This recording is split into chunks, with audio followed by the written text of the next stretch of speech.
final word. This is story time. Adam Collins and Geoff Lemon, our weekend frolic, looking through the numbers and the history of our great game, the great game of cricket, Geoff. And it is Stop saying that. I can't stop it. I can't stop, won't stop. And it is the season 9 finale, strictly speaking. We sort of touched on this on the weekly show, perhaps after we finished, it being the end of the Australian season formally this week. We will begin season 10, would you believe it? Season 10 of the final word with the weekly show next week, which is, I guess, somewhat of an achievement. 9 seasons of the show. We've made in and around 300 eps. We're about to count that up and work it out in the next week or so. We'll keep doing it. Well, we will. And it's been different, you know. It's changed as it's gone along. The season 1 was like Breaking Bad, when there was the writer's strike and they could only do a 6-episode season for season 1. That's all we did for season 1 as well. Or maybe it was like, I don't know, the British Office or something, that BBC-style Fleabag, 6 episodes. Quality over quantity, leave them wanting more, etc. I don't think we did leave them wanting more because no one knew it existed. But there are about 3 people who've contacted us over the years to say, I've been listening since the very beginning. Good on you. You make us feel loved. Yeah, so we'll plough straight into season 10 from season 9. No breaks between the seasons now. Just away we go. Yeah, 52 weeks a year. Where there was a lot of love, Geoff, was the conversation we had in our studio audience for the weekly show, which I enjoyed very much. So we invited our patrons along to watch us record the weekly show. And I think we'll do it again, not regularly, because I don't think people want to sort of tune in on Zoom and watch us stumble around in the dark while we make a podcast. But the conversation afterwards, it was another reminder, not that we need reminders, but a reminder nonetheless of what a beautiful community we have on the Patreon page. And I suppose that's what this all started from as well. The story time eps of the show were to sort of a nod to thank everybody for being involved and contributing financially to the show. And now we have this cool crew of people who love the game just the way we do as well. We were just hanging out. It was kind of nice. It was just, bunch of friends, a few dozen friendly faces, a lot of them enjoying an evening beverage or a meal, or some of them in other parts of the world pretending to do some work, work from home sort of stuff while they were keeping us in one ear and possibly out the other. And fair enough too. So yeah, we had a good time. We may do it again. You can't stop us. You're not our dads. The other thing I'll plug is that by now you'll see that Glenn Maxwell should. What if they are our dad? What if our dads are listening? Then that would apply to them. Does your dad? I think my dad sometimes listens. Does your dad listen? Yeah. My dad listens. Hello, Andrew. And sort of and does it sort of sneakily? Does it quite doesn't make a big deal of it, but we'll just mention something from off the show some weeks later. It's quite cute. Yeah, I think my dad listens occasionally, but I don't think he's sort of an ultra. I haven't seen him pop up on the Patreon page, put it that way. So, yeah. And hello to both of our fathers. Also, hello to Glenn Maxwell, if you're listening. When he's not on the show, he sometimes tunes in and listens to what we do on the weekend or during the week. And I expect, if everything goes well, we are recording this on Wednesday. I'm not going to shy away from that fact because I'm working the next 4 days at Lord's doing the Middlesex game, and this is our window to get the weekend show in the can. But we're meant to talk to Maxie tomorrow morning, so you should have seen that in the feed. He's had a great week, and yeah, it's turned into a lovely new segment that we're able to push out separately, both on YouTube and the podcast, while he's having the tournament of his life. Imagine if something really huge in cricket news happened, on, say, the Thursday of this week, and we've already recorded the show that doesn't mention it, some kind of European Super League type arrangement, well, that's kind of happened. Well, I think that's kind of happened this week, hasn't it? We put the Daily Show out a few hours ago, our time, as we're recording it,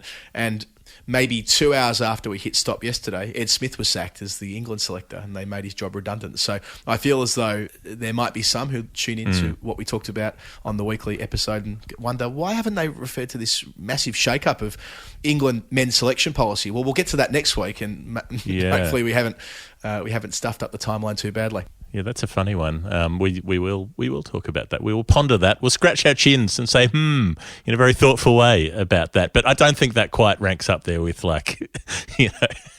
Super League style shenanigans. No. That has been bloody hilarious. I've never been so glad to be in a sport that's not that one as the last couple of days. Oh yeah, I stayed up quite late last night as the Premier League clubs released their statements to say they were formally opting out. Twitter was, and we often talk about Twitter at its worst. This was Twitter at its best. as everyone was taking a big deep breath and piling into these bastards for just trying to destroy the game yet further. But yes, if Maxi, maybe he's made 100 in the game that he plays tomorrow before he speaks to us or after he speaks to us, and he's even better than he is at this stage. But either way, he'll be with us every week of the Indian Premier League. Geoff, another thing that we're building towards is our Dare to Dream tour next year, which, if you aren't familiar, means we are going to be visiting both Pakistan, a little place called Dera Ismail Khan, and Brazil, Sao Paulo specifically, to meet up with our pals in the Brazilian women's national cricket team. And there's been a lot of activity around this in the last 7 days or so. To catch up, the Tailenders podcast also had Roberta on a couple of weeks ago, and Jimmy Anderson, who co-hosts Tailenders, said, "Do you know what would be great? Why don't we come to Brazil?" And then they go, "That's a great idea. We should go to Brazil." So now there are 2 podcasts going to Brazil. No, but the good news is that since that recording went up, we've talked to each other, the 2 shows, and we've worked out that we're all going to go together. And they discussed that on Tailenders last week, which was lovely. So watch this space for more details there. But yes, all systems go for Brazil, which is pretty bloody exciting. Yeah, all systems go means that we're definitely thinking about it. It doesn't mean that we can actually make any meaningful plans because no one has any idea what is happening in the world, and 2022 could be a complete write-off. There may be no Pakistan tour for the Australian men's team. Like, who knows? We don't know. But look, our intention is to make this happen at a time when it can happen. All things being equal, as far as vaccine rollouts and so on, we will find a way to make this work, because so many people at have said such time as we can do it, we will do it. All right, I think stop tempering expectations, Geoff. Stop wet blanketing what I'm saying. The good news is that lots of people, including Tim Minchin, not the Tim Minchin, have said they wish to come. Tim dropped us a note. Could we get the other Tim Minchin involved as well, so that could we have a double Tim Minchin situation? Because, we have been recruiting. Not that Tim Minchin always introduces himself as not that Tim Minchin, so it would be much funnier if that Tim Minchin was also there. Yeah, we've been recruiting for off-field staff. Maybe we need 2 Tim Minchins to perform the role of Tim Minchin and not Tim Minchin playing Tim Minchin. Yeah, well, we need like 45 scorers, probably 6 PhDs. I think we've established this so far, and at least 2 Tim Minchins. Maybe if there's a third Tim Minchin out there, get involved as well. If you're also named Tim Minchin, we've got quite a few sort of double named. We've got characters. We've got quite a few Tom Stewarts in our listener base. Maybe we could have some more Tim Minchins. We've got a couple of team doctors have put their hands up to look after us, a physiotherapist. We've got 2 team smokers, official team smokers, which I like. So we'll continue, and that's because, of course, of the smokers versus non-smokers first-class fixtures, which we featured on Storytime a couple of months ago, why they've put their hands up. So, yeah, lots of different roles you can perform, even if you don't wish to play. Yeah, and another thing that we should play is the game that we play on this show, shouldn't we? We should. Should we? Let's do it. We should. Come on. It's called Nerd Pledge. Nerd Pledge. It's the game that we play with people on our Patreon page. It is a quiz-based game, but in a different style. We don't quiz the audience. The audience quizzes us. They do that via the means of financial support, so they send us an amount of currency. It's a number, and it's not a regular number, not the number you'd normally expect from it dipping into the wallet, but it's a very specific number that relates to cricket in some way, and we are the people who have to figure out what that number means. Well explained, Geoff, as always. And our first new number today is from our old friend John McPheat, who has sent through 163. That's an edited pledge, he wants to let us know. It's now the domestic equivalent of my original pledge, sort of. Geoff, that's the clue, which will mean you'll need to explain what John McPheat's original pledge was, I suspect, to get us there. Yes, and just for people who like to know what the words are that they're thinking about, John McPheat is spelt with a PH and an EA, not a FEET, feet, because that would be an unusual name. And I like to think about the way that words look like. It's a mental tick. Anyway, you might be feeling discomforted by not knowing how it was spelt. That's how it's spelt. Reminds me of the car you used to win on... What was the television show that Larry Emder hosted? It was my cousin won the Showcase playoff. It was Come On Down, Price is Right. Remember there was the Say It seat that they used to flog at the end of that show. You'd win a seat, a Say It, which was spelled in the same way as McPheat. Okay.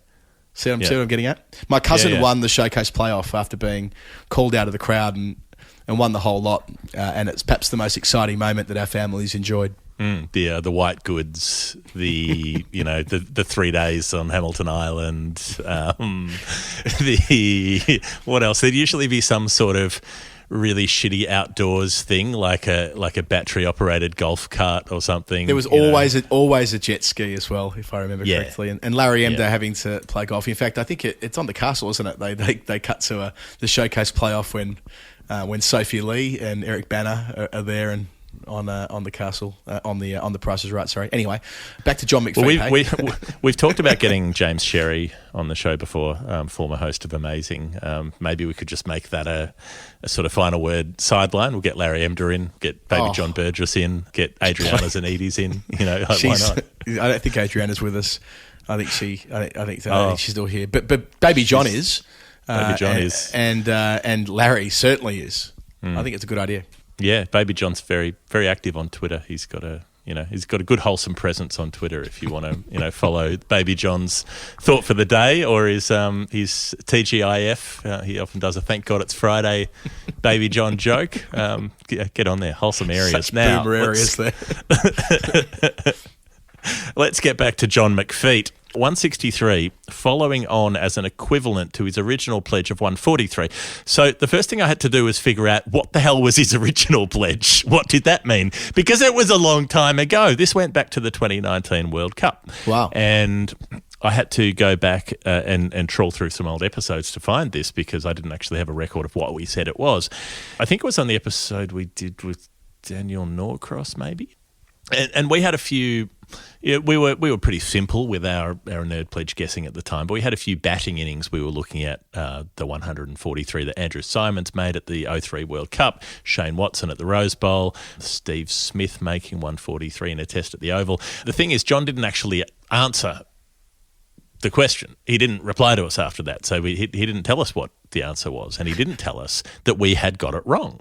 And so this, under our statute of limitations, is our longest ever revisit as well as a new number because 2 years later we're coming back to it. So John gave me a bit of a hint in his messages saying this related to a South Australian.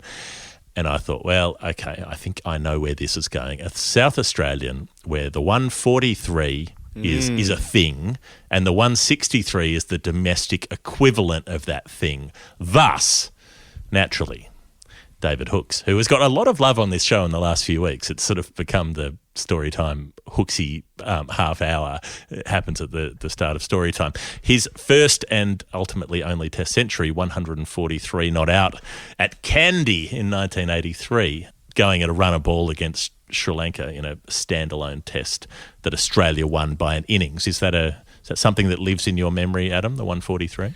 Yeah, there's some lovely photos of Hooksy after that innings in the dressing room with a beer. I think he's wearing his baggy green in it as well, which is most of what I know of that innings. Really, it was kind of used as something to denigrate him. That his 100 was against Sri Lanka when they just were admitted to playing Test cricket, but.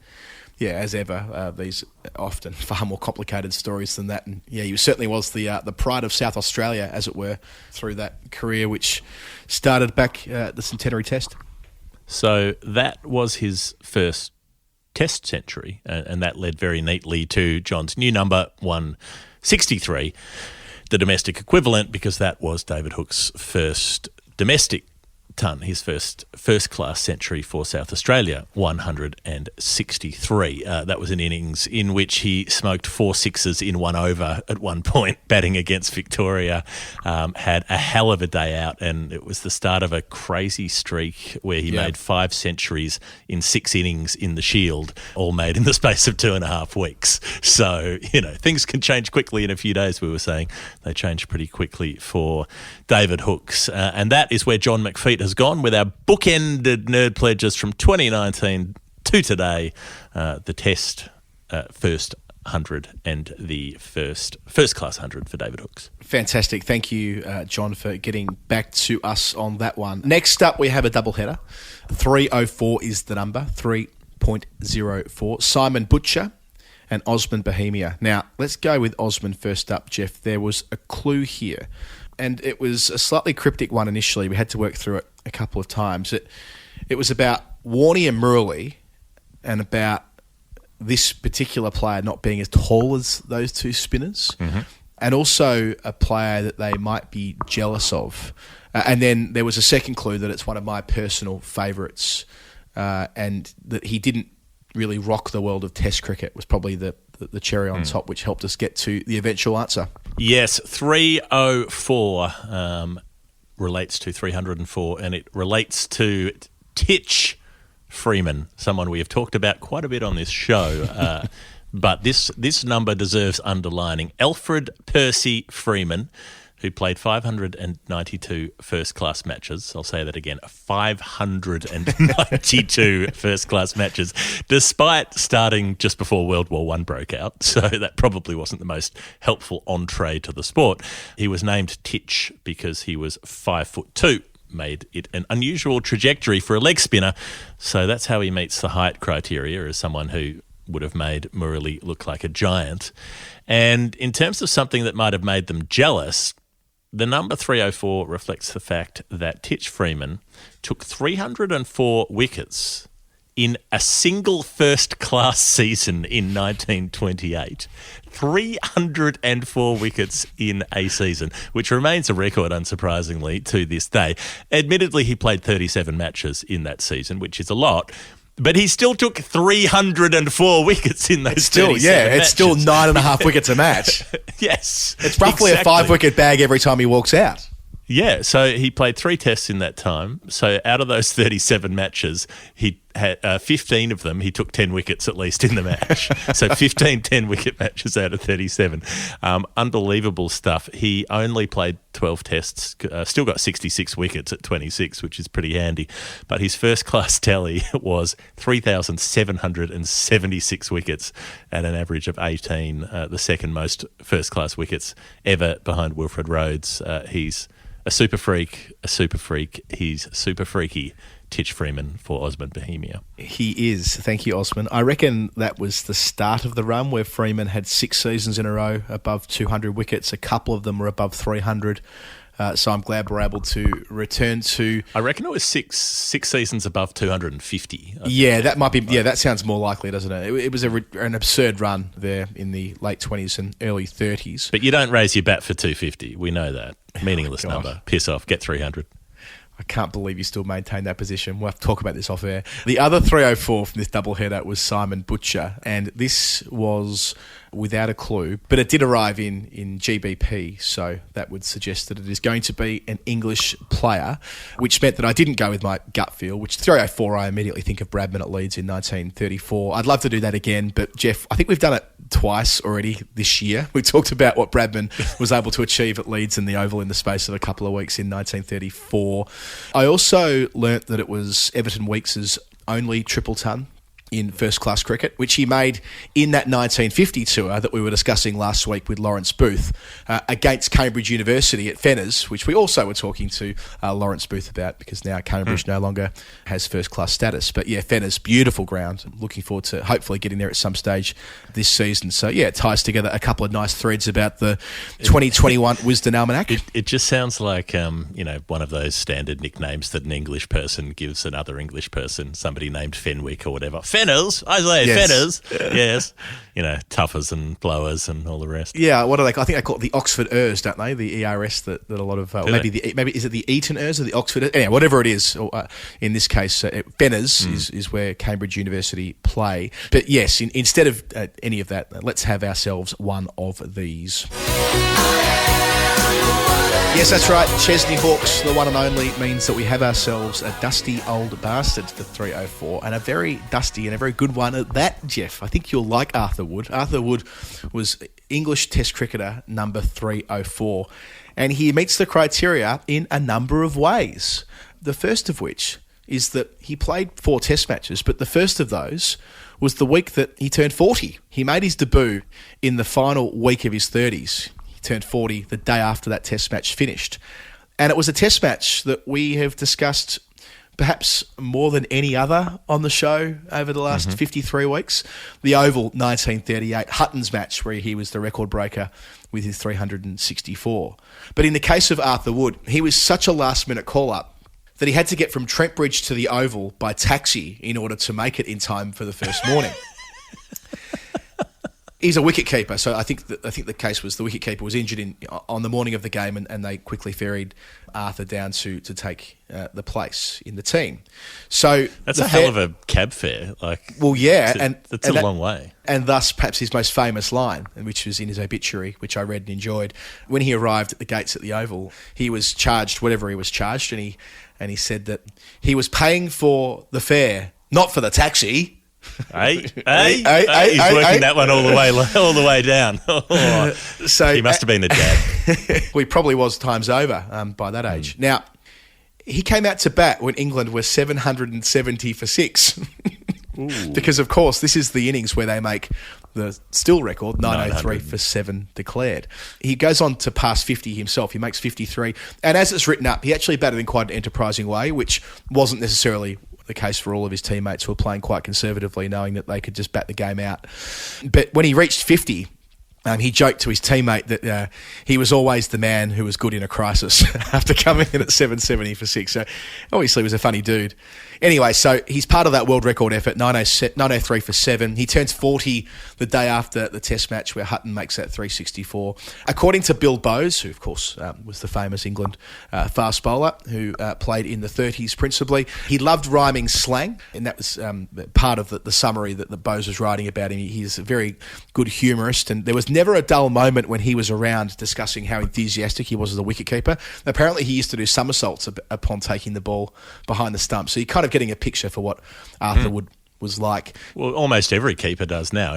Anytime they have to, have a little dive, they always do a big forward roll and a few flicks for effect. So ahead of his time, Arthur Wood. Ahead of his time, but sort of in keeping with the idea that he had to really wait for his Test cap, it was the same for his county cap. He didn't get to play for Yorkshire until 1927. At age 30. And that's because, I suppose, in the best tradition of wicketkeepers, he had to wait his turn.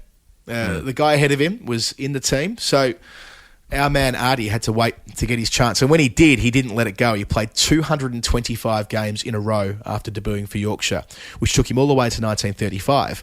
Then he was overheard boasting about this achievement by his captain of Yorkshire, who said, all right then, you're missing this game. Left him out of the team because he was boasting to a teammate about nearing the record. I don't know what the record was at the time, but whatever the record was, he was hauling it in.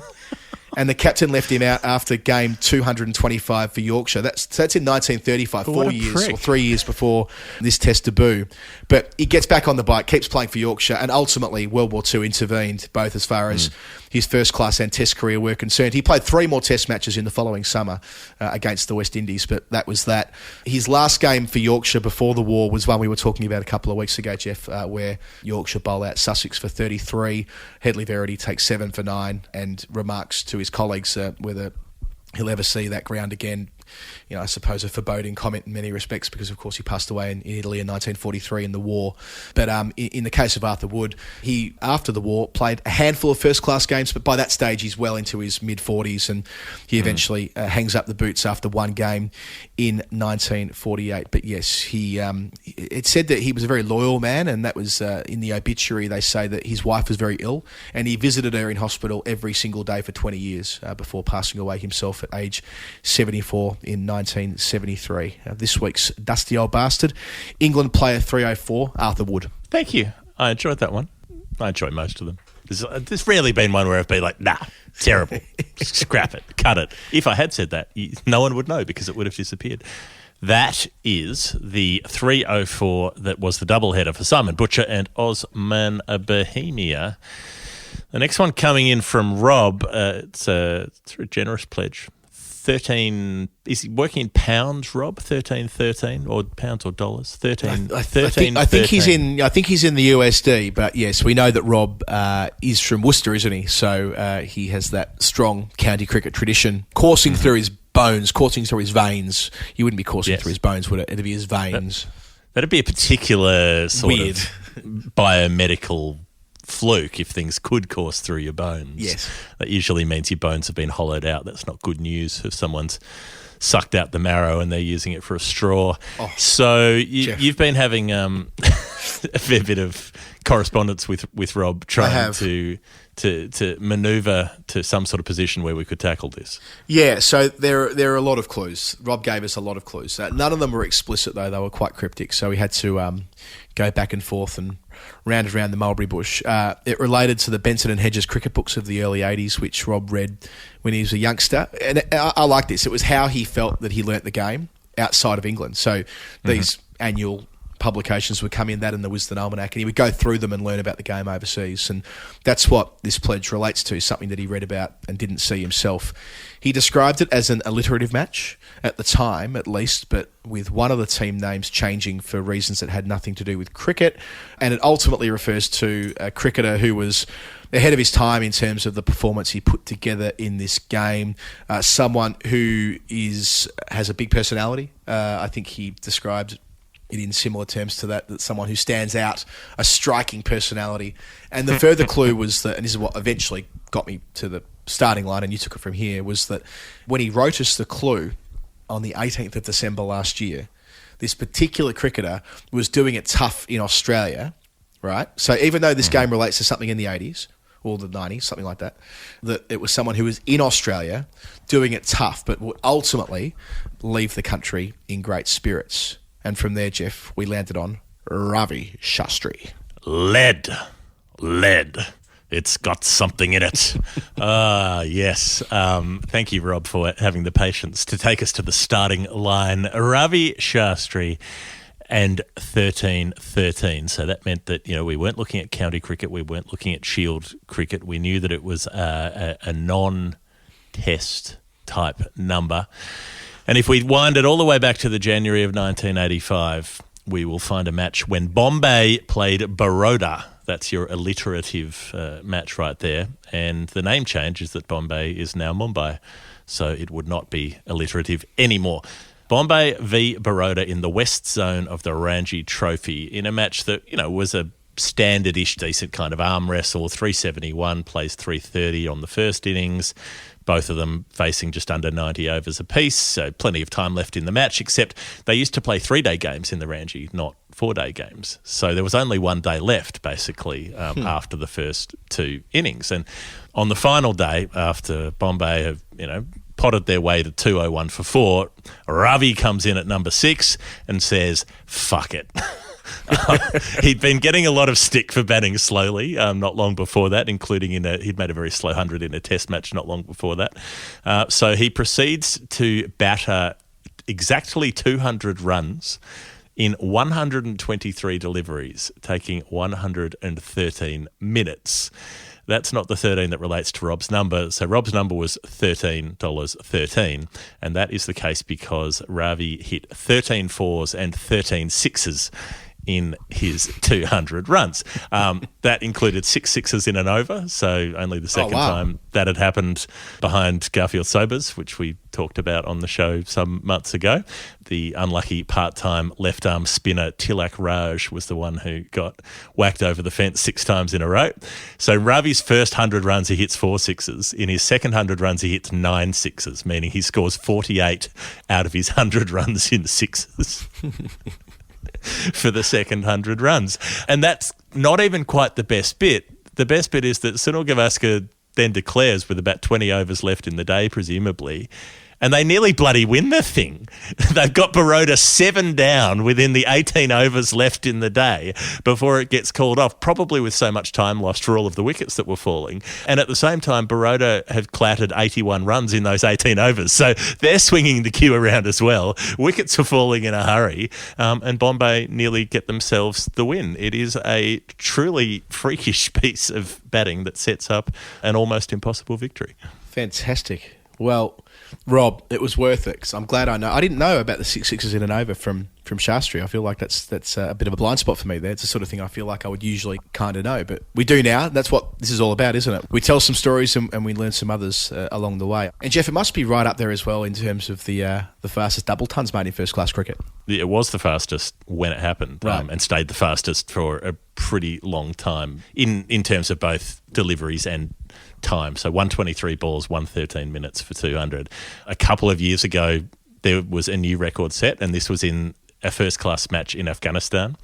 in the Ahmad Shah Abdali Trophy that they play there, when Shafiqullah Shinwari made over 200 from 89 balls in 103 minutes. Of course he did. on a fairly small ground, I would imagine. And my favourite part of this was that he was batting for a team called Kabul Region against a team called Boost Region, as in BOOST, and I couldn't find much about Boost Region as a geographical entity, so I could only assume it was related to the Juice Company and that they'd got involved in Afghanistan first-class cricket. Brilliant. But, it turns out that's not the case. It's a sort of differently pronounced version of an old name for a city that happened to be in the sort of general region where that team was drawn from. But yeah, the old Boost Region bowlers didn't have a good day when Shafiqullah Shinwari decided to take the long handle. I wish an Afghani first-class team was somehow supported by my Boost Juice loyalty card, but not to be, Geoff. But still, I'm glad we,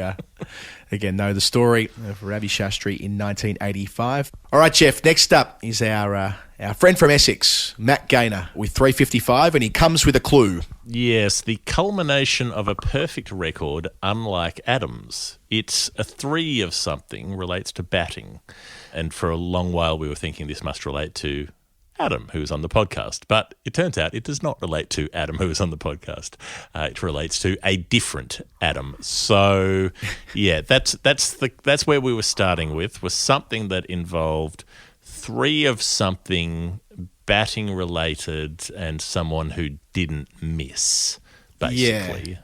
Yeah, and when I pressed Matt for a less cryptic kind of clue, he responded that it was about a player being the best ever against one nation. So that, again, got us to, not against Pauline Hanson's one nation, by the way, but against, and I would love to be the best player against one nation politically. Well, whoever made them the Boost Region of the encounter would be. I think the best player against one nation was Peter Beattie when he smashed them up in the whichever election it was, when he wiped them out in the Queensland Parliament. Okay, so 355's the figure. Who made 355 runs against the West Indies and made a ton each time he played against them? None other than Ravi Bopara, who in 2009 loved playing against the West Indies when he got his opportunity for England. The first of those centuries was in Barbados when he walked out at number 6. England were at 318 for 4 at the time. So, things were running well, but you still got to make them. Got to 104. Took them beyond 600. In the end, I suppose the fact that the West Indies declared on 749 somewhat neutralised that first innings of 600. It was a horrible draw. 429 overs for 17 wickets in the entire match, Geoff. Yuck. Brutal. Absolutely brutal. Less so at Lords later in that year of 2009. So it's an Ashes year, but the Windies are out there first, and by this point he'd been elevated to number 3 and made 143 out of 377. We had 143 earlier, Geoff. I wonder if we were taking a free swing at that, maybe we would have happened upon this innings as well. It set up a big 10-wicket win for the home side, and he made another century against the Windies in the second test, 108 out of another huge score, nearly 600. And they win by an innings. So, yes, that's 3 innings for Bopara against the West Indies for 3 test centuries, an average of 118, and not too dissimilar to the story that we were telling last week, Geoff, about Ian Bell, wasn't it? As far as Bell having reached the 2005 Ashes with an extraordinary average before really struggling. Unfortunately, it was 297. Yeah, it was the same for Bopara. Having had all that success against the Windies, he made just 105 runs at 15 in that series and was dropped after the 4th test for Jonathan Trott, who, of course, went on to make a century on debut. He got other test matches, like he was picked up again. I think in 2012 he forced his way back into the team, but never really got another extended run. Played a lot of white ball cricket, but yeah, a champion at Essex for so many years, and now a Sussex player. We'll be seeing him in the T20 Blast in the next couple of weeks, and of course on the T20 circuit. He was in the PSL before that got called off a couple of months ago, and one of the most interesting and generous characters on the circuit, Ravi Bopara. Yeah. I reckon he played, maybe he only played a couple of one-offs. He played one against South Africa in England, I think, and maybe one other. I'm struggling to dredge it out of my memory. But 2012, I reckon they picked him up. It may have been at Lords in 2012 for the final test match, if I recall correctly. They wanted an extra bowling option, and He might have got picked as number 6 who could bowl a bit, even though, as we know, his bowling average is the worst in the history of Test cricket. He's one Test wicket. He conceded 285 runs for his one wicket, but at least it makes him a distinctive character in terms of his stats page as well as his personality. Yeah. Well, 3 tons in consecutive innings and the worst bowling average in history. You got something to talk about, You got something to talk about. Also, how cruel is it? You come out and you make your very first Test century. It's not on debut, but it's your big moment, and then the other team makes 750 declared. Yeah, cricket's a rude sport. It was a career of extremes. Geoff, that is the end of the new numbers that we are going to look at on the show for Storytime this week. And if you've enjoyed this and you want to get involved, it's very easy to do so. You can play the game. You too can play Nerd Pledge. You go to patreon.com/thefinalword. Patron is spelt Patreon. The final word is spelt in the conventional way of those words together, 3 of them in a row. We don't fuck around with our spelling. They do. Don't blame us. You go there, you set up a little account, you put your number in, and it pops up, and you'll be on the list. And you can help us overtake James Anderson. We're nearly at 614. Maybe you can be number 615. All right, we're going to take a break. Afterwards, we'll revisit some numbers we got wrong, confirm some others that we got right, look at some Bannermans, and say goodbye. Hi, my name's Kate Cross, and you're listening to The Final Word with Adam and Geoff. Once a year, something very important happens. Cricket Santa comes down the chimney in April and delivers the new Wisden Almanac, the big book, the one that's been going for hundreds of years, so longer than any of the players we talked about on this show. It's annual. It's not the Wisden Cricket Monthly, because that's monthly. It's the Wisden Almanac, the one that comes out once a year, the one that's so heavy you can knock somebody out with it. Don't do that. But you could. I'm just saying, just in theory. I just want to give you a picture of the heft. It's a bit less hefty than other years because a bit less cricket was played, but that means they commissioned a lot more writing to put in the book, so there's actually more to read than there is in other years. If you want to get the Wisden Almanac, you should. And Adam knows everything that's in it. Yeah, I do. And you're right. There's less in it, but more brilliant writing. So in some respects, you get better value for money than you would in an ordinary year, unless you're kind of really interested in reading through every possible scorecard. Maybe that's your drive. But I'm tipping if you're listening to our podcast, you're more into the writing side of the good book. And there's so much of it. I mean, we spoke to Lawrence Booth at great length on the weekly show last week, focusing principally on his really punchy editor's notes. I think they're such an important part of the book where he can lay a marker on a number of issues. And this year, of course, there was so much to discuss around COVID-19, but also Black Lives Matter and racism in cricket that he was able to tackle head on, and he did a fine job in doing so. And there's some just gorgeous writing about COVID. Duncan Hamilton wrote an essay called Scraps of Comfort, which is about developing a scrapbook through the worst of COVID last year. I mean, he has actual players who've been involved in the Test matches last year contributing, like Jack Leach talking about what it is to be in the bubble, James Anderson writing about what it is to be alongside Stuart Broad as he went on to take his 500th Test wicket last summer. There is so much fantastic writing about racism in cricket, which includes pieces from Ebony Rainford Brent and from Tom Holland on cricket and slavery, and Michael Holding's powerful words from Sky Cricket last year. And then there's all the fun stuff. So there's the heavy stuff. So it's light and shade, like any good publication. So there's the heavy stuff up front and the light stuff too, the fun stuff, the Wisden Cricketers of the Year, which includes Darren Stevens. What a triumph that is at age 45, being given that prestigious honour. The leading man and woman in world cricket this year. The best book, the best podcast, dare I say it, the 3 best photos of the 1950s, the best of everything, because it's Wisden. If it's in Wisden, it's the best anyway. So I can't recommend it highly enough. And if you haven't listened to our interview with Lawrence Booth last week, he'll elaborate on the contents more. But I love the fact that we are in association with the Wisden Almanac on The Final Word. And because you're friends with us, we can get you a nice, healthy discount on the Good Book 2021 style. The Almanac it's an investment, and needs to be viewed as such, but you can get in on the ground floor, as it were. You can get in at a bargain rate. Now, if you're in the UK, the thing to do is subscribe, but the length of the subscription is not particularly long. You can decide how long you want it to be, and that gets you the book at £25 instead of £55. Now, we are very bad at maths, but even we know that is more than double, more than half the price. It is less than it would be more than double if you started with the lower price and then went to the higher one.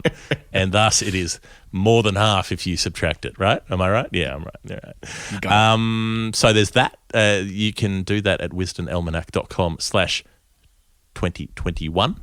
And then if you're in Australia or if you're in the US, you can get the 30% discount with the sweet discount code.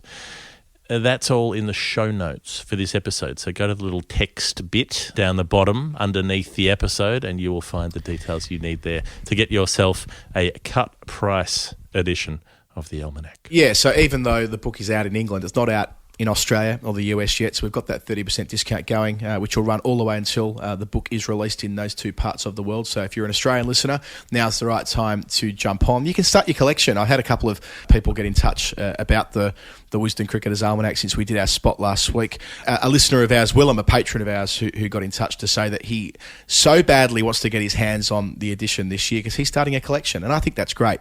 I've started the collection for Winnie, Geoff, so I've got every year of my life on the shelf up here, but now I've got both 2020 and 2021 for my daughter, so that as she gets older, she'll have a collection of Wisdens herself. And whether she likes cricket or not, I'll continue to buy it for her every single year. Indeed, she's a subscriber already.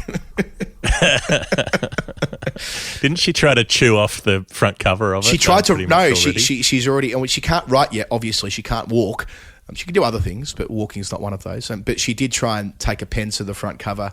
That excellent picture of Stuart Broad that was taken by England's media manager Danny Rubin last year wearing the face mask, and for whatever reason she just kept launching herself at the front cover with a pen, and I couldn't stop her doing it. So but no, she is going to have a shelf full of Wisdens just like her dad, and I recommend that you do the same because there's a reason why Geoff, you and I feel so privileged to write for this book each year and to be associated with it, because so much care goes into it, and that is why it's held in such high esteem. Get the book, get the link, get the discount. Don't hit anybody with it. I'm Glenn Maxwell. Make sure you listen to my favourite podcast, The Final Word. Final word story time. Adam Collins, Geoff Lemon. We've done the new numbers. We've talked about the Wisden Cricketers Almanac. Now let's go and revisit some bits and bobs we have got incorrect in previous weeks. The first of those is from Cameron Allen Geoff. He sent through 170. We talked about W.G. Grace's second and final Test century a couple of weeks ago, but we were not correct. No, we were not. The first clue, says Cameron, which he thinks may be enough, is that the number 0.99, if it were taken in usual nerd pledge style, is often associated with this 1.70, and that he did consider 0.99 as his pledge, but it seemed too stingy. So thank you, Cameron, for going up to 170 from 99 cents. Yes, thank you, Cameron, who, by the way, he's going through his second round of hotel quarantine at the moment. He'll be listening to this, I suppose he'll be a week in to his second stretch, so all our positive energy your way, Cam. And I did work out what this was, or what I assume it must be, when Luke Ronchi made an unbeaten 170 in 99 deliveries against Sri Lanka for New Zealand in January 2015 at Dunedin. I had to specify for New Zealand because, of course, Ronchi played a couple of white ball games for Australia back in 2008. But yeah, this is a crazy game that I must admit, Geoff, I didn't know about. This passed me by in early 2015. I suppose we were quite busy at the time, presumably, before that World Cup. But Ronchi batting at number 7, coming in at 93 for 5, and they go on to make 360. He smacks 14 fours and 9 sixes. He put on a world record stand for the 6th wicket of 267 in 180 deliveries with Grant Elliott. Perfectly timed intervention for both of them, really, when they were going into that home World Cup, just to really establish that they'd be part of that best 11. It was Ronchi's maiden one-day international century. He got there in 74 balls.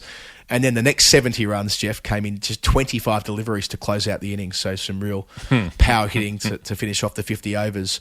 By that point, he was 33 years old. And as I mentioned, he had played for Australia back in early 2008, where I should add that he did make a 22-ball half-century against the West Indies in a one-day international. So they did know he had this extraordinary potential, but he just had a horrible year after that, 2008, 2009.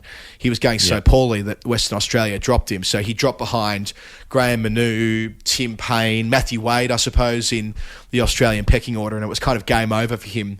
So a few years on from that, he said, sod it, I'll go back to New Zealand where he was born, and he made his debut for them in 2013. So he became the first member of a full member nation to play for another full member nation from an ICC perspective since Kepler Wessels some 2 decades before that. He went on to play Test cricket for New Zealand, a number of major tournaments before eventually retiring in 2017. And a reasonably middling average of 24 in one-day cricket for the Kiwis across 85 matches. But he was never better than his unbeaten 170 from 99 balls against Sri Lanka at Dunedin in January 2015. I remember it well because it was such a destructive whirlwind, and then it set up this expectation all through the World Cup that he might do it again, and he did not do it again. He just had a shit-ass World Cup, and it was one of the great sort of deflation points that, McCullum was so good up top, but, Ronchi just couldn't do it down the bottom. To be fair, there wasn't that much left for him to do a lot of the time. By the time he came into bat, it was probably, you've got 8 balls left,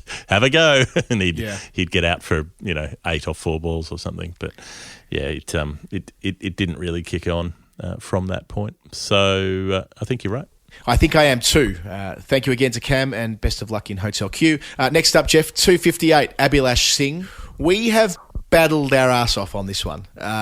We struggled last week on the giving a simple catch clue. We've had a lot of correspondence. It hasn't really helped an awful lot because none of the numbers quite work. Here's the thing. I know what I'm looking for. Yeah. I'm confident about that. And I haven't given up on this number yet. I just haven't had the time to do what it needs. So let's start at the beginning, a very good place to start. 258, Abhilash Singh. The original clue saying that any player should try to give this player an easy catch to go on to a career best. And so there were various guesses going around, messages wondering if that was a clue that meant something about a dolly, as in a Basil D'Oliveira, but there was no Basil D'Oliveira link to 258. The thought of Daniel O'Connell that maybe it was about a dropped catch that cost 258 runs, but there was nothing quite that worked there. There was the Sarah Pereira dropping Rohit Sharma on 4 when he went on to make 264, and Ben Stokes making the 258. AB de Villiers dropped him when he was on 258, but then ran him out. So it wasn't that. But what what I've worked out that it is, with a little bit of correspondence, is that it is directly about a player who dropped multiple players, like I'm thinking at least 3, on their way to their best score. Now, I don't know if this is a best test score or a best ODI score, but a player who dropped other players who then went on to make their best scores. And I think this is the kind of thing where if you know it, you know it. It's just one of those it would be one of those trivia type answers that you might just know, and I don't know it. But what I have done instead is make a spreadsheet of the highest scores of every single cricketer to have played Test and one-day cricket. And that may seem like an insane thing to have done, but I was able to pull the data country by country and assemble that.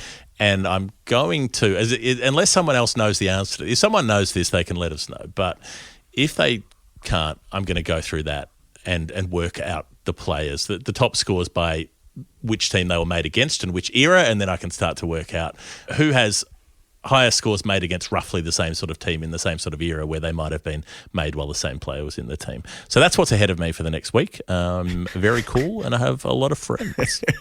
That might sound excessive, but it's very final word behaviour. I mean, we're going to have Sam Ashworth on the show next week to talk about his quite extraordinary CAT project, which was fueled, I think he said, by late nights listening to techno to get him through to make sure that he could assemble his spreadsheet for us for our private consumption, which we will in turn share with everybody once he's came on to discuss it with us. But I like the attitude you've taken to this, and I like the application you have to finally solving that for Abhilash Singh.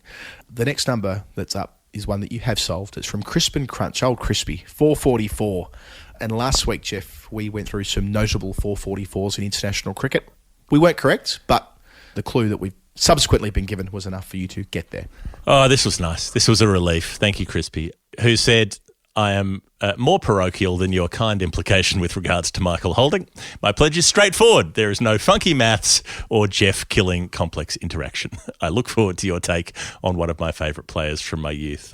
Straightforwardness can be lovely sometimes. So I'm going to assume, given that I know that Crispy is Australian and probably of an age somewhere in the 30 to 45 bracket, I reckon this is linking to Merv Gregory Hughes, the West Indies tour of 1991, when Australia were only 1-0 down after the first 3 tests, 2 to play, and Merv comes in on the first day, gets out Desmond Haynes, Carl Hooper, Jeff Dujon, the inventor of the mustard, and Patrick Patterson to nab 4 for 44. Bowls out the Windies for 149. Triumph. The only problem is that Australia then get bowled out for a lower score than 149, and the West Indies make 536. So Merv did get Gordon Greenidge out in the second innings, but Gordon Greenidge had made 226 runs before that happened. Merv took 1 for 125 in the second innings. So I'm going to assume that if we're talking about someone of that sort of age and a player that they loved, no one was more lovable than Merv Hughes, right? Yeah. In that sort of era. And it also tallies because that 91 tour of the Caribbean was the first from the West Indies being back into Australia on television, as we learnt last year on Calling the Shots. I mean, when these series were shown, they were a massive deal. And Channel 9 sent an entire commentary team out there for that. I think it was 5 test matches and about as many one-day internationals. They were there for a very long time. And yes, the famous book Calypso Cricket, which followed, a bit of a tell-all on what they were doing off the field. But yeah, even as a 6 or 7-year-old or whatever I was at the time, I remember sort of being allowed to get up early in the morning and chuck it on. And even though they were getting pumped, it was a big deal. And it brought to life this sort of idea of cricket in a part of the world which felt so foreign, yet these players that we knew so well because they were coming to Australia every year to play in the World Series Cup. So I reckon for a number of reasons that seems to ring true for Crisp and Crunch and 444. That's the last of our revisits, a week we only had a few, which is a good sign. Maybe we're getting plenty right. And that point would be reinforced by our confirmations, where there is quite a few this week. The first is from Joe Wozniczka Wells. Now, we didn't get this right, but Joe has essentially solved it for us, noting that his clue was too difficult. So on that basis, I've popped it into the confirmations rather than the revisits. We were looking at a partnership between Don Bradman and Arthur Morris in 1948, which I was quite proud of, actually, the fact that I was able to tie 199 and 223 together in a relatively seamless way. But Joe goes on to say that his number, in fact, relates to the 6-wicket partnership between Johnny Bairstow and Ben Stokes in Cape Town in 2016. So, 199 is the number of runs that Stokes scored between Bairstow coming to the crease and bringing up his maiden Test century, and 223 is the score at the fall of the 5th wicket. Frankly, I don't know how I expected you to get either of them. Well, Joe, thanks for your candour and your contrition for that. Put it this way, Joe, that's not even close to the most complicated clue we've received in the last couple of weeks. They're getting more obscure by the show, but I'm glad you threw yourself on the grenade there and helped us out, because you're right. There was no way we were getting 199 to mean that and 223 to mean that, but hey, at least we know now. Thank you for the pledge and thank you for the revisit. So was the 5th wicket when Bairstow came in? Yes, Bairstow was batting at 7, wasn't he?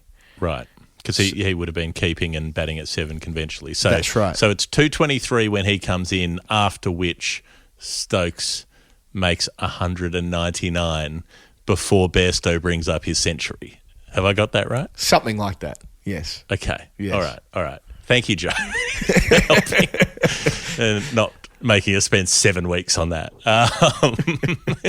Jesse G, the $1.68 that had me talking a lot about Zahir Abbas with his run of tons, which Jesse appreciated very much, absolutely loved it, he said, and enjoyed my tenuous link to Sangakkara. His intended pledge, in fact, Jesse just put us out of our misery here, was in commemoration of Clyde Walcott's 168 at Lords in 1950. This top score took West Indies to their first Test match victory in England, and later their first ever Test series victory in England. The Sangakkara connection is that both started their careers as wicket-keepers, a wicket-keeper batsman, before going on to be great pure batsman. And I must say, Jesse, I did not know that Clyde Walcott started out as a keeper. A thing I didn't know about cricket that I now know about cricket. That's what we do this show for. Exactly. I didn't know either. So when Jesse brought that to my attention, I was pleased to learn that fact, and I was glad to get to the finish line there on 168. Thank you very much to Jesse for being a great correspondent. Peter Dowling, another one of those, 306. Geoff, you got it to mean Mankad's runs in Australia in 1946-47. That was very nicely done by you, and you were correct yet again. Peter says, yes. I didn't think my number would appear on the podcast in time for the summer clue to work, but technically it did with the Sheffield Shield final just wrapping up.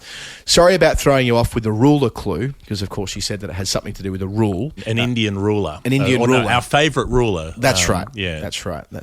Yeah. But Peter says, but I did get a laugh out of your roundabout way of getting there. I was trying to be clever, as in the Mankad rule. Well, that works for us. It works for you. It's 306. It does the trick. And any chance we get to talk about Vinu Mankad's career on Storytime, we are going to take. So thank you for that. Yes, that is a different kind of ruler. I now understand. Christopher Byrne at the $2.46 or £2.46, I assume, which was about Boycott, Jeffrey Boycott making 246 and then being dropped for batting too selfishly. You were spot on with 246, says Christopher. Thank you. And with Geoff Boycott. Not that you could quite think of something positive to say about a great player and commentator, notwithstanding all the obvious controversy. No, we couldn't really think of much positive to say because, you know, sometimes you just have to draw a line under something. And I don't know, if you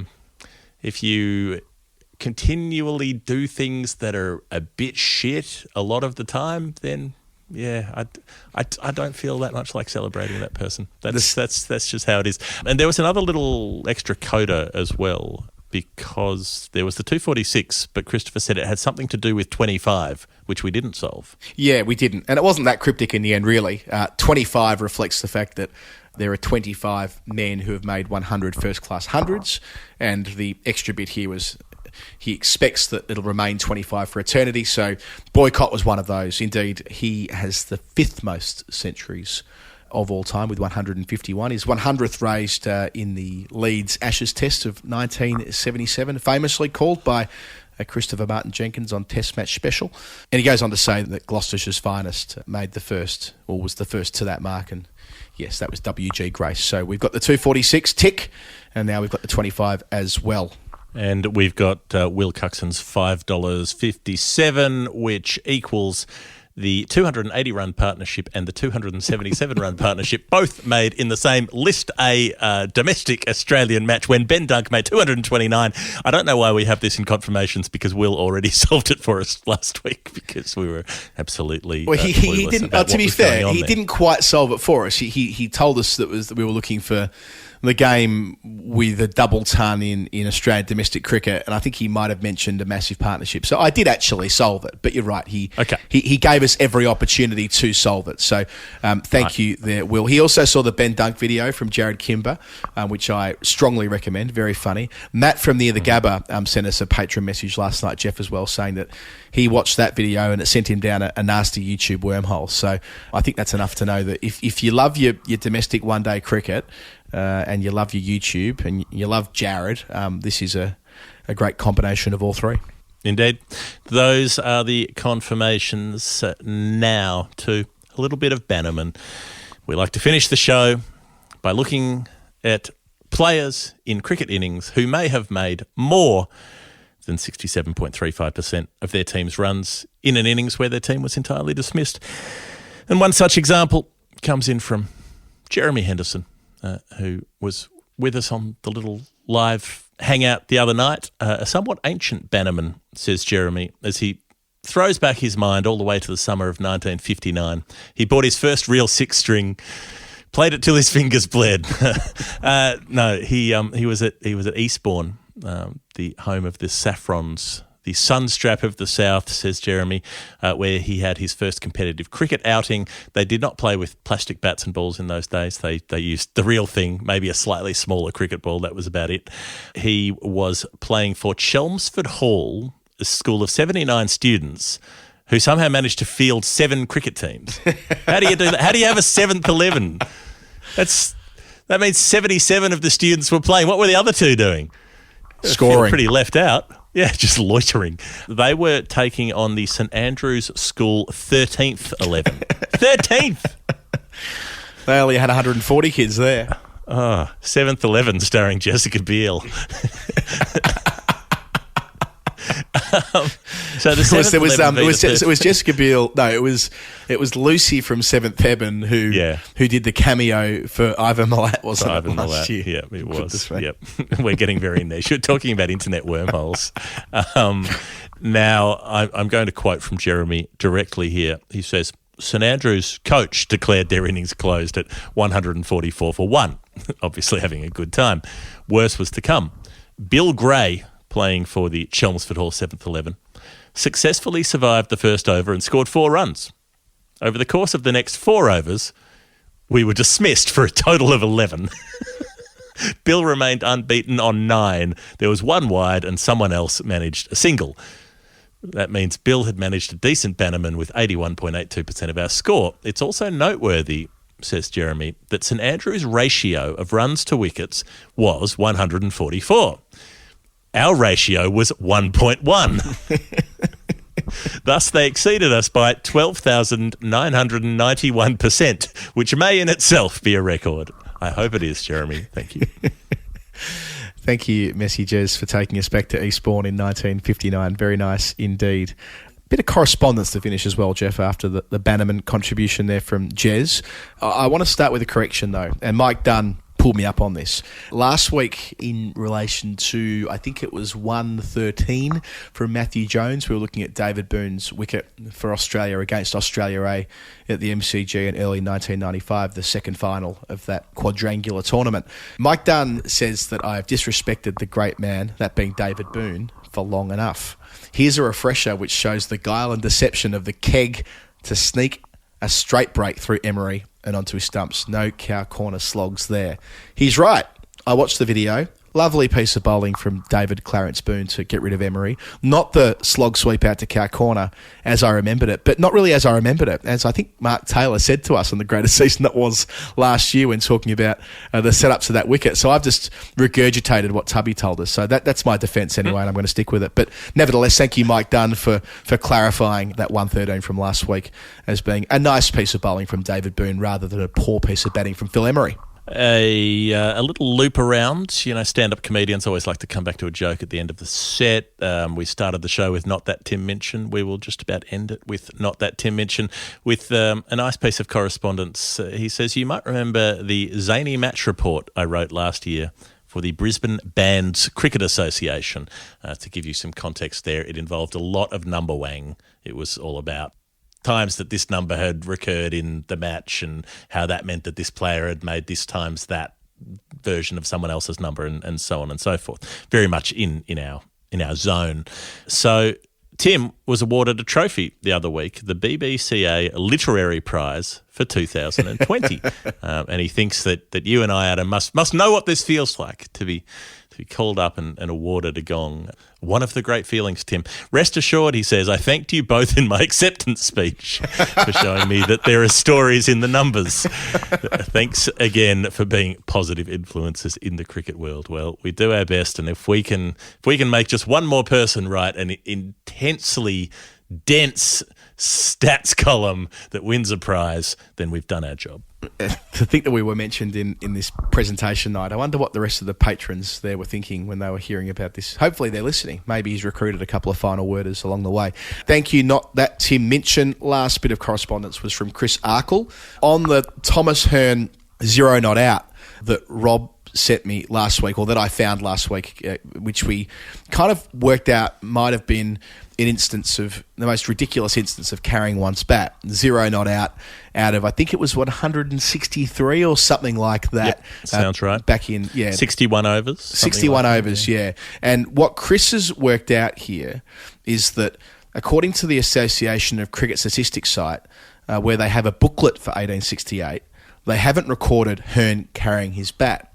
So he thinks that the card's wrong and that one of two things has happened. Either Hearn retired hurt for 0 early in the innings, or alternatively, they changed the batting order, but that wasn't reflected in the cards. So we believed it was special. Maybe it's not so special. If the Association of cricket statistics site doesn't have him carrying his bat, then as far as I'm concerned, he didn't carry his bat. He goes on to say, Chris, that he hopes that Winnie is feeling better, and he is sorry that I missed the hat-trick in the Middlesex match last week, which of course we talked about on the weekly show. Maybe there'll be one this week. We've got Middlesex playing Surrey starting on Thursday at Lord's, and I continue to dare to dream when it comes to a hat-trick. So, look, it is possible if you came out and opened the batting and then went off and retired hurt on 0 not out and then came back at the end, you could still be recorded 0 not out. But if you didn't come back, you'd be recorded retired hurt.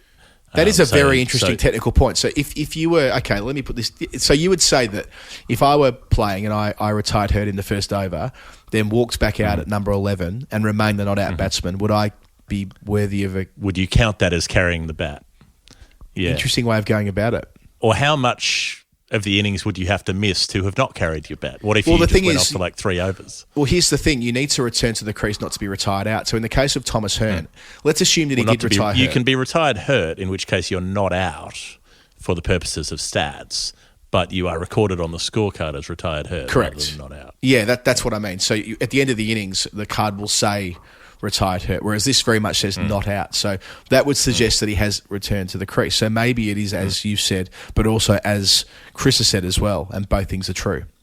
I like to believe. The other possibility is that it was 1868 and everything was completely fucked, and they were trying not to die of the plague and stuff back then. So it could also have been that they thought he was going to open the batting and then he didn't, but they didn't bother changing the scorecard or something like that, and he actually batted elsewhere in the order.